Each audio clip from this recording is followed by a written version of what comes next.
Do you know that feeling of being stuck and you don't know where to begin? Well, here's the thing.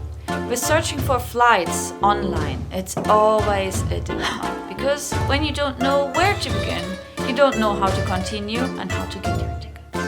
You fell asleep and suddenly woke up in front of your laptop, being all stressed out.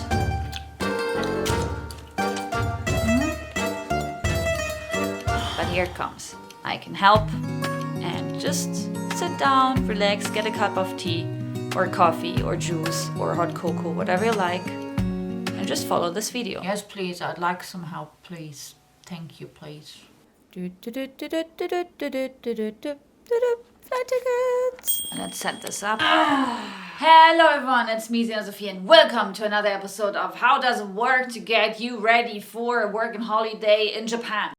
Alrighty, we lads and lassies. So first you open your internet as usual and then you use your most favorite search engine tool of choice, and from there on my beautiful ghost Sina Sophie will take care of you. I know exactly how you feel, but luckily there are some good pages online where you can begin your search. For example, Kiwi or Podo. But my favorite page is actually Google Flights. And why? Because the layout is just nice and chic. You can see everything at once, and best thing is you can even check out right away what airline it is, because there is always a button next to the prices. And you can also check how much luggage you can take with you, because that's also something really, really important when you're about to move to Japan, right? Well, and one of the most annoying things that I experience with a lot of pages, they are just super duper extremely crowded and flashy and filled with advertisements. You don't have that with Google Flights. I wasn't sponsored by Google in any kind of way, but like I said, I booked a lot of flights with different pages, and I figured out Google Flights is just the best, the easiest, and I will stay with them for a long, long time. But one more advice I can give you: always open an incognito page, because with that the prices of the tickets are not increasing that much or not at all. When you use your usual search engines without an incognito page, you're easy to track. And that basically means easy to track is they see people, such as you, searching for specific flights. And when you don't keep an eye on it, poof! The following day they already increased, or usually increased, by a few euros, dollars, won, rupee, or whatever money you use in your country. But let me show you a very quick step-by-step of how I book a flight usually. Don't worry, everything you're about to see is actually already prepared for you as a PDF file, ready to be downloaded. Just check out the video description down below. Sweet bejesus! I'm too kind because it's all free.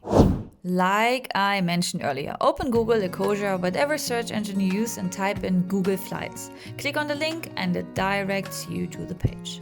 Here you see an area with all the details. First, before you begin with anything, change round trip to one way, in case you want to save some money in the beginning, or you actually know that you won't leave Japan after 1 year. In case you do, just leave it as it is and don't touch anything. Now, you're at the airport for your departure and at Tokyo for the arrival. There will be 2 airports for Tokyo, Haneda and Narita. In case you'll go to Osaka, Fukuoka, or any other bigger city, check out their airports. Sometimes you get better prices. The same goes for your departure airport. Maybe you can save some coins while choosing a different one, which is maybe a bit further away, but all in all cheaper, train tickets included. Wink! Check the date of the day you want to fly. Be not too strict with the exact day. Be open for some days before or after your thought to be perfect day of flying.